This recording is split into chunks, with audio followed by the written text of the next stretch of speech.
savez, elles ont des regards qui disent long, des sourires qui cachent le secret et des silences plus éloquents que le mot. Certains désirs restent scellés dans l'ombre par pudeur ou par peur d'être jugés, ou simplement parce que personne ne leur a jamais posé les bonnes questions. Et si vous pouviez percer le code? Dans cette vidéo, nous allons décrypter les 5 choses qu'elles aiment, mais ne te le diront jamais. Restez jusqu'à la fin car le point numéro 5 est une véritable pépite. Première chose, de l'attention simple mais personnelle. Ça peut être un cadeau exactement comme elle aime, un petit mot laissé sur l'oreiller, ou un souvenir d'un détail anodin qu'elle a mentionné de moi auparavant. Tu te souviens, tu voulais faire un truc là, tu as oublié, voilà, ça fait quand même du bien, quoi. Ça montre que tu es là, quoi. Tu es attentionné, machin, machin. Mon frère, il faut être là. Et cette génération est remplie de suiveuses de novellas télé, englouties dans les séries télé, tout ça là, pensant que c'est la réalité de la vie du quotidien. Il faut savoir jouer le jeu. Parce qu'avec ça, ces gestes montrent une écoute profonde et une attention discrète qui peut toucher plus qu'un cadeau extravagant. Deuxième chose, être protégé sans être infantilisé. Vous savez, généralement, elles ne le disent pas, mais elles aiment se sentir autour d'une présence rassurante. Par exemple, une main dans le dos en traversant la route, ça montre que tu es là, tu gères, tu es toujours en train de la gérer, quoi. Une vérification discrète qu'elles sont bien rentrées, mais sans que ça soit perçu comme un manque de confiance à son autonomie. Il faut que ça passe avec tact. Créer un peu d'équilibre entre sollicitude et respect de leur indépendance est subtil.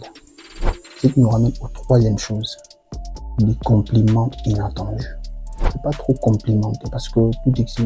Si vous le faites de trop, les compliments perdent sa valeur. Vous comprenez? Parce que la rareté crée de la valeur. Je pense que je l'avais déjà dit dans une autre vidéo. Donc, il faudrait utiliser les compliments comme un moyen de récompense.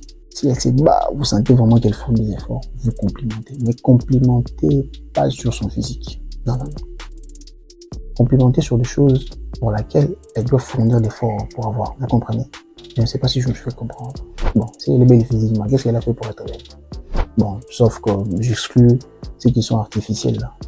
Ils vont aller faire les chirurgies pour retirer les nez, les machins, bazar. Non, non, moi je parle pas de ceux-là. Je parle de ceux qui sont naturels, bio. Ah, les bio là, hein. Nous préférons le bio. Donc voilà un peu. Pour le bio, ne complimentez pas beauté physique. Vous pouvez le faire une fois, une durée très lointaine. Complimentez toujours sur des aspects où elle doit fournir des efforts. Genre, pour dire que vous êtes très belle, dites un truc du genre, vous avez une bonne énergie. Ou vous êtes très propre, très bien habillé. Vous comprenez? Quand vous dites à quelqu'un très bien habillé, on s'entend, pour être bien habillé, ça se travaille, il y a des styles, il y a beaucoup de choses qui viennent en compte. Quand vous dites très bien habillé, ça fait du bien. Demain, qu'est-ce qu'il fera? Il fournira encore beaucoup d'efforts pour vous plaire. Donc ne complimentez pas, encore une fois, sur son physique. Complimentez plutôt sur son intelligence, par exemple, son sens de l'humour, sur sa persévérance, ou sa façon de gérer les situations difficiles. Donc un compliment précis sur une qualité dont elle en est fière. Surtout si c'est peu remarqué, on le souligne rarement. Quatrième chose, voir son partenaire excité par autre chose qu'elle. Peu importe le cas, qu'il s'agisse d'un hobby, d'un projet professionnel ou d'une passion dévorante. Observer un homme enthousiaste et engagé, souvent un grand tournant pour elle, même si elle ne l'informe pas ainsi.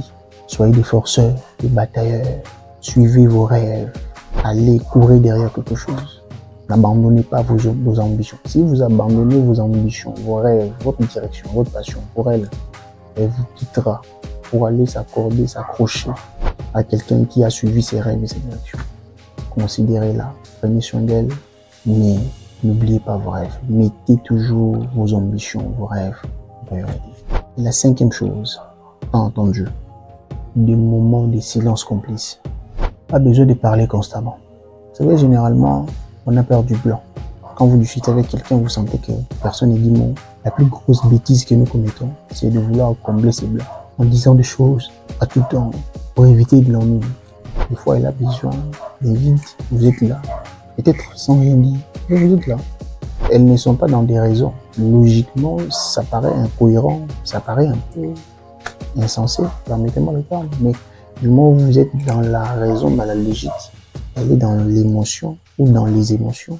Donc, si vous le prenez logiquement, ça paraît incohérent, mais si vous allez dans un stade des émotions, ça paraît logique sur ces terrains-là. Ces moments de silence complice.